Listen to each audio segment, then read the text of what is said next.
Hello students, class 12 physics प्रकाशिक यंत्र में आपको इसके पहले सूक्ष्मदर्शी की परिभाषा बताई गई, उसकी रचना बताई गई। ठीक है ना। अब हम इस प्रकाशिक यंत्र में संयुक्त या यौगिक सूक्ष्मदर्शी की आवर्धन क्षमता का निगमन कैसे होता है उसको विस्तार से बताएंगे। जो बोर्ड पेपर में आता है या तो संयुक्त आएगा या तो खगोलीय दूरदर्शी आएगा, इसमें से एक क्वेश्चन आता है, ठीक है, चाहे दो आए। तो ध्यान से देखिएगा। आपको इसके पहले संयुक्त सूक्ष्मदर्शी के बारे में क्या बताया गया था। एक आपका अदृश्यक लेंस होता है और एक आपका क्या होता है, नेत्रिका लेंस होता है। अदृश्यक लेंस कम द्वारक वाला होता है और नेत्रिका लेंस अधिक द्वारक वाला होता है। ठीक है, तो उसी प्रकार से आपको समझना है। ध्यान से देखिएगा, फिगर हम बना रहे हैं। अब यहां पर मान लीजिए एक लेंस है, ठीक है ना। कौन सा लेंस है यह, अविदृश्यक। अविदृश्यक लेंस को किससे डिनोट करते हैं, ओ। अविदृश्यक लेंस कम द्वारक वाला है, ठीक है ना। यहां पर जो बीचों बीच से रेखा जाती है उसको क्या बोलते हैं, मुख्य अक्ष। बेलनाकार नली के एक सिरे पर कम फोकस दूरी तथा कम द्वारक वाला उत्तल लेंस लगा होता है जिसे अविदृश्यक लेंस, तथा नली के ठीक दूसरे सिरे में अधिक फोकस दूरी तथा अधिक द्वारक वाला एक दूसरा उत्तल लेंस लगा होता है जिसे नेत्रिका लेंस कहते हैं। ठीक है, तो हमने अविदृश्यक लेंस ले लिया और नेत्रिका लेंस, यह L1 है या L2 है। अब ध्यान से देखिए, वस्तु को किसके पास रखना है, अविदृश्यक लेंस के सामने ही वस्तु को रखना है। तो अविदृश्यक लेंस के सामने हमने क्या रख दिया, एक वस्तु रख दिया। वस्तु का नाम हमने क्या दे दिया, ए। किसी भी लेंस में कितनी फोकस दूरियां होती हैं, दो फोकस दूरियां। हमने यहां पर एक फोकस दूरी को यफ आप किसके लिए, कौन सा लेंस है यह, अविदृश्यक है। अविदृश्यक के लिए ओ है तो यफ आप ओ डैश, और दूसरे के लिए हमने क्या मान लिया, यफो मान लिया। दो फोकस दूरियां हो गई। अब यह आपका वस्तु है, वस्तु से चलने वाली प्रकाशिक किरणें अपवर्तन के पश्चात द्वितीय फोकस से होकर जाती हैं। ध्यान समझिएगा। अविदृश्यक लेंस के सामने एक वस्तु AB रखी गई है। वस्तु AB से चलने वाली प्रकाशिक किरणें अपवर्तन के पश्चात द्वितीय फोकस से होकर जाती हैं।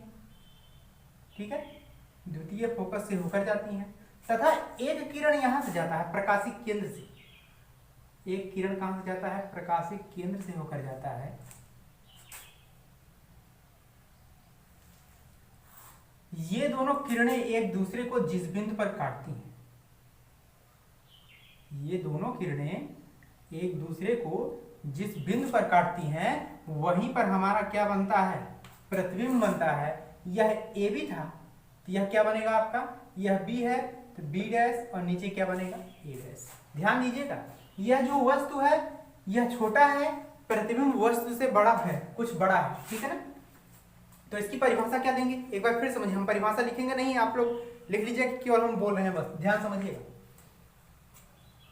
माना दो लेंस L1 व L2, या ऐसे कहिए अविदृश्यक लेंस के प्रथम फोकस से कुछ अधिक दूरी पर एक वस्तु AB रखी गई है।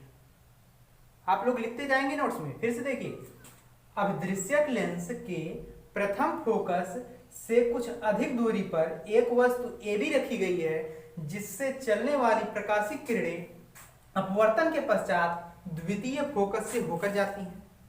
हो गया यहां तक, रिपीट करके फिर से देख लीजिएगा। तथा एक किरण प्रकाशिक केंद्र से होकर जाती है, तथा एक किरण प्रकाशिक केंद्र से होकर जाती है। ये दोनों किरणें, कौन कौन सी दोनों किरणें, ये दोनों किरणें जिस बिंदु पर एक दूसरे को काटती हैं वहीं पर हमारा प्रतिबिंब बनता है। प्रतिबिंब कैसा है, वास्तविक और उल्टा है। A डैश B डैश बनता है, वस्तु से कुछ बड़ा बनता है। ठीक है, पुनः यह वस्तु के लिए कार्य करता है। कौन, A डैश B डैश। इस समय देखिए यह कौन सा लेंस है, अविदृश्यक लेंस है। वस्तु कौन है, AB। जब वस्तु AB है तो यहां से यहां के लिए वस्तु को किससे डिनोट करते हैं, U से। हमने यहाँ से यहाँ तक यू कह दिया, लेकिन कौन सा लेंस है, अदृश्यक लेंस है, तो अदृश्यक लेंस को किससे डिनोट करते हैं, यूओ से। हो गया यहाँ से।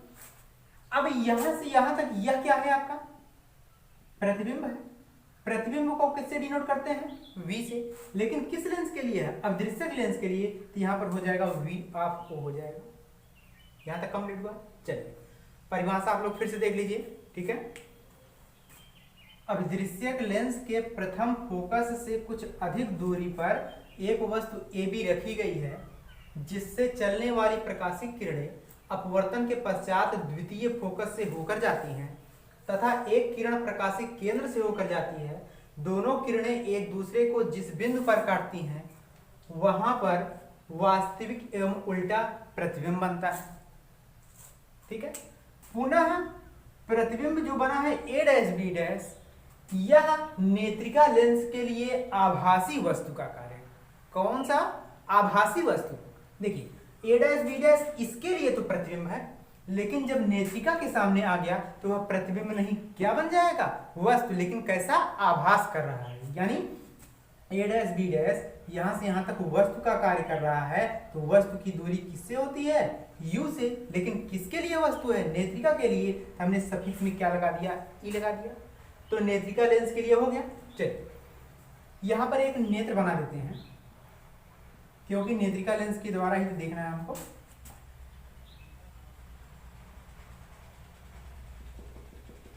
ध्यान से देख लीजिएगा, बना दिया जा रहा है, आप लोग बना लीजिएगा अच्छे से फिगर में, ठीक है। चलिए पुनः a डैश b डैश नेत्रिका के लिए आभासी वस्तु का कार्य करता है। यहां पर भी दो फोकस दूरियां होंगी, ठीक है ना। यहां पर एक बना लीजिएगा आप लोग, यहीं पर वस्तु की दूरी तो हो गई, यहां पर क्या बनेगा आपका प्रतिबिंब। प्रतिबिंब की दूरी क्या होती है, VE, V है तो VE, और E क्यों लगा है, क्योंकि नेत्रिका के लिए है। हमने यहाँ पर एक वस्तु रख दिया। देखिए फोकस दूरी को F से डिनोट करते हैं, तो यहाँ पर होगा एक F और एक यहाँ पर होगा F, लेकिन दो फोकस दूरियां हैं, नेत्रिका के लिए है तो यह FP होगा, यह भी FP, एक FP है, FP डैश बना दीजिए, एक को FP बना दीजिए। चलिए अब क्या कहेंगे, यहां से हम एक किरण पा रहे हैं नेत्रिका से, ठीक है।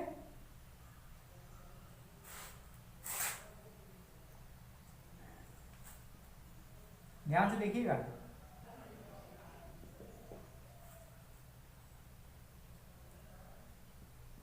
अच्छे से समझ लीजिए फिगर हम कैसे बना रहे हैं, ठीक है। आप लोग भी ऐसे बना लीजिएगा। चलिए यहीं पर कटा है कि नहीं, तो यहीं पर कटा है तो इसको यहाँ पे देख लीजिए।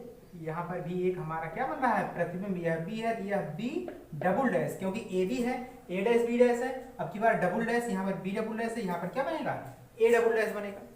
यह क्या है, ए डैश बी डैश, यह भी एक प्रतिबिंब है। अब ध्यान से देखिए, यहाँ तक आप लोग परिभाषा लिखे थे। अब क्या कहेंगे, पुनः ए डैश बी डैश नेत्रिका लेंस के लिए आभासी वस्तु का कार्य करता है, जिससे उसका बहुत बड़ा प्रतिबिंब A double dash B double dash प्राप्त होता है। यहाँ तक क्लियर हो गया। एक बार फिर से देखिए, हम पर इसकी हिंदी लिख नहीं रहे हैं, केवल आप लोग नोट्स में लिखिएगा। ये मत कहिएगा कि सर लिख के भेज दीजिए, नहीं, आप लोग लिखेंगे, केवल हम बोल रहे हैं। फिर से रिवीजन करके देख लीजिएगा, एक बार शुरू से देख लीजिए। अभिदृश्यक लेंस के प्रथम फोकस से कुछ अधिक दूरी पर एक वस्तु ए बी रखी गई है, जिससे चलने वाली प्रकाशिक किरणें अपवर्तन के पश्चात द्वितीय फोकस से होकर जाती है तथा एक किरण प्रकाशिक केंद्र से होकर जाती है। दोनों किरणें एक दूसरे को जिस बिंदु पर काटती हैं वहां पर वास्तविक एवं उल्टा तथा वस्तु से बड़ा प्रतिबिंब बनता है।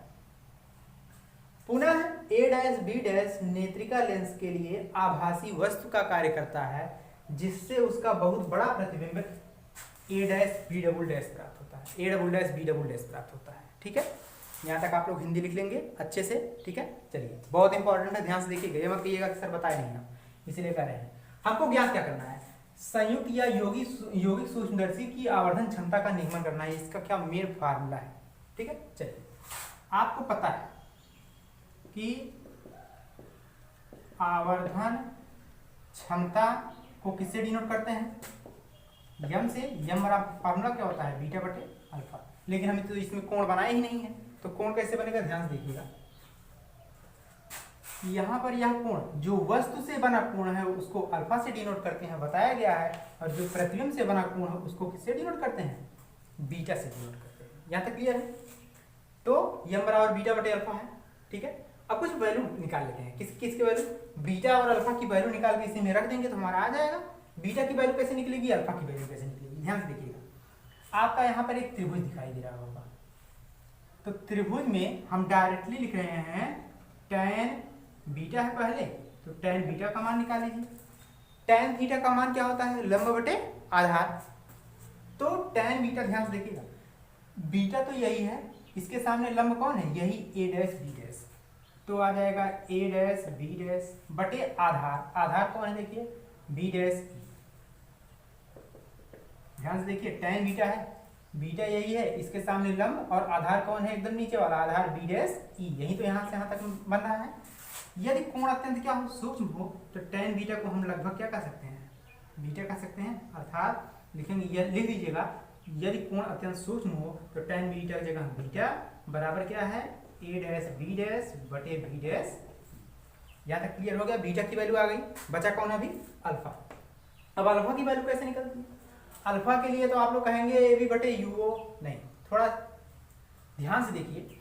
हम एक कार्य करते हैं, जो यह वस्तु ए बी है और जो यह कोण अल्फा है, क्यों न यहीं से अल्फा कोण बनाता हुआ, यानी यदि हम क्या करें, वस्तु की जितनी लंबाई है उतना भाग नीचे हम काट लें, यानी यह ए बी है, यहाँ पर भी हम एक भाग इसी का काट ले रहे हैं ए बी। ऐसा क्यों कर रहे हैं, ध्यान से देख लीजिएगा। क्यों, वस्तु ए बी था, हमने वस्तु ए बी के बराबर एक भाग नीचे काट लिया, और जितना कोण यहाँ अल्फा बना रहा है, यदि इसको यहाँ से मिलाया जाए तो यहाँ पर भी वही कोण अल्फा ही तो बनेगा। फिगर में दिया नहीं है, इसीलिए अच्छा समझाया जा रहा है, ध्यान से देखिएगा। हमने क्या किया, लिख दीजिएगा, या माना वस्तु ए बी के बराबर भाग का एक प्रतिबिंब a double dash b double dash पर अल्फा कोण बनाते हुए खींचा, ठीक है। चलिए, अल्फा बन गया आपका। अब यहाँ पर लिख देते हैं tan अल्फा बराबर क्या होगा, लंब बटे आधार।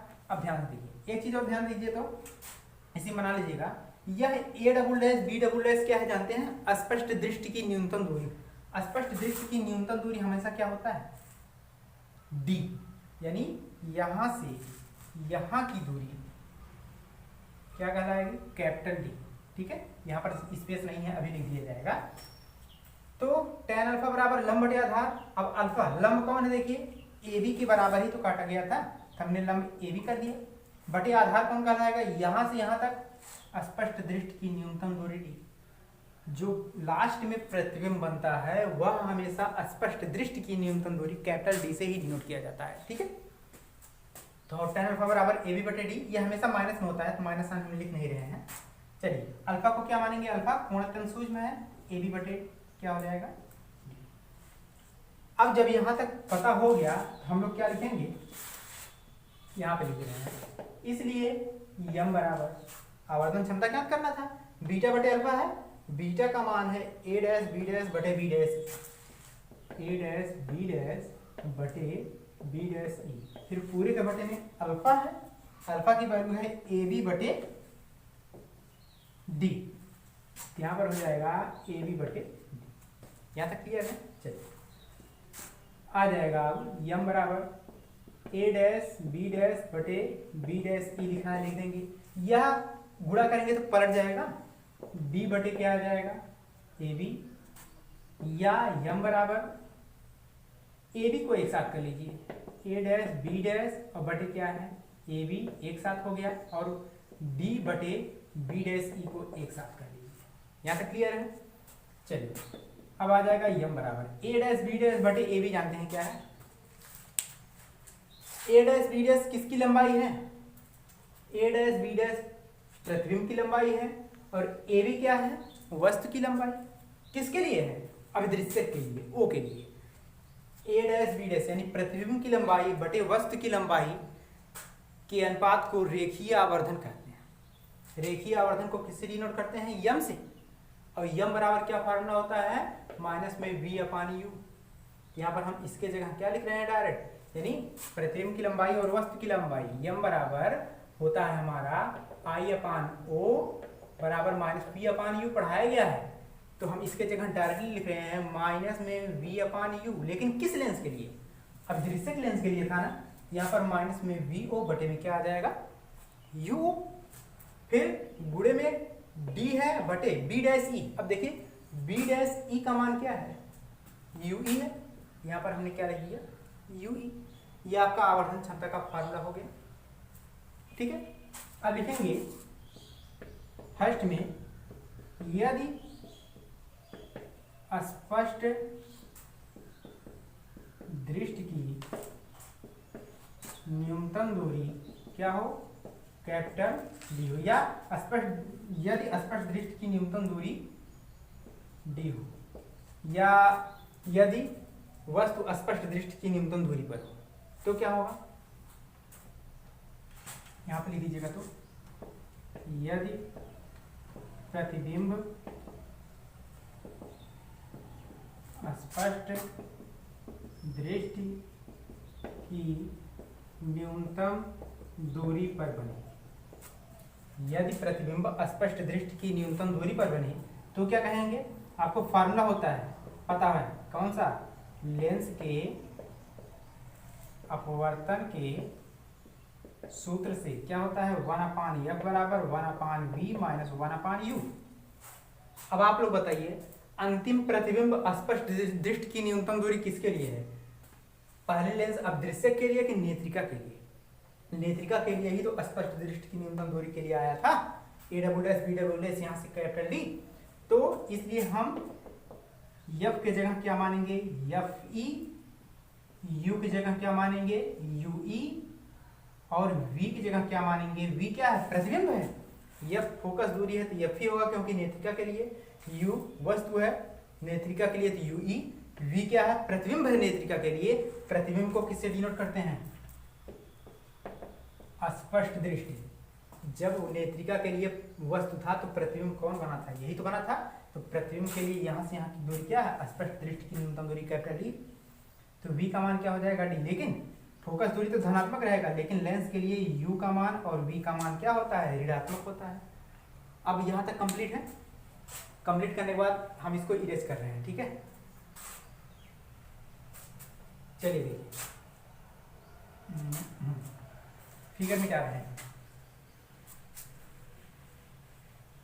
चलिए अब इसी में रख दीजिए फार्मूला में 1/, क्या है f की जगह f बराबर 1/v की जगह क्या लिखेंगे -d, फिर -1/u की जगह क्या लिखेंगे माइनस में ue, या 1/f बराबर 1/-1/d, माइनस ऊपर भी लिख सकते हैं, और माइनस माइनस प्लस 1/u।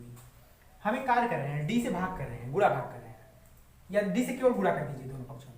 जब d से गुणा करेंगे तो d का गुणा होगा इसमें d/f बराबर इसमें आएगा -d/d प्लस d/ue, यही से कैंसिल होगा। अब यहाँ पर d/f है, अगर यह कट गया है तो -1 बचा है क्योंकि आगे माइनस है, -1 इधर आ गया तो क्या हो जाएगा +1, और बराबर आ जाएगा d/ue। आपको इतना मान पता हो गया, यही मान इसमें रख दीजिए समीकरण 1 में, लिखेंगे समीकरण 1 से, समीकरण 1 क्या है आपका m बराबर -VO/UO, कोष्टक में क्या है d/UE है बगल में। अब d/UE देखिए यहाँ पर है ना, d/UE का मान क्या आया है 1 + d/f, यहाँ पर लिख देंगे 1 + d/f। यह आपका किसका फार्मूला है, संयुक्त सूक्ष्मदर्शी के आवर्धन क्षमता का फार्मूला है जब प्रतिबिंब स्पष्ट दृष्टि की न्यूनतम दूरी पर बने। यहीं पर एक प्रश्न और आता है, यदि प्रतिबिंब कहाँ हो अनंत पर बने, यह दूसरा पॉइंट है, तो यहीं पर लिख दीजिएगा केवल 1 हटा दीजिएगा, यानी -VO/UO इंटू क्या है d/f। यह अंतिम प्रतिबिंब जब बनेगा तब के लिए फार्मूला अनंत पर बनेगा जब। ठीक है, तो यहाँ तक आप लोग अच्छे से कंप्लीट कीजिएगा। हाँ, अगर समझ में आया तो आप लोग वीडियो को लाइक और सब्सक्राइब जरूर कीजिएगा, ठीक है ना, जिससे कि जितने भी वीडियो की नोटिफिकेशन हो आपको प्राप्त होते रहे। जो भी क्वेश्चन समझ में नहीं आया है आप लोग कमेंट बॉक्स में कमेंट करके पूछ सकते हैं। ठीक है, आज के लिए इतना ही।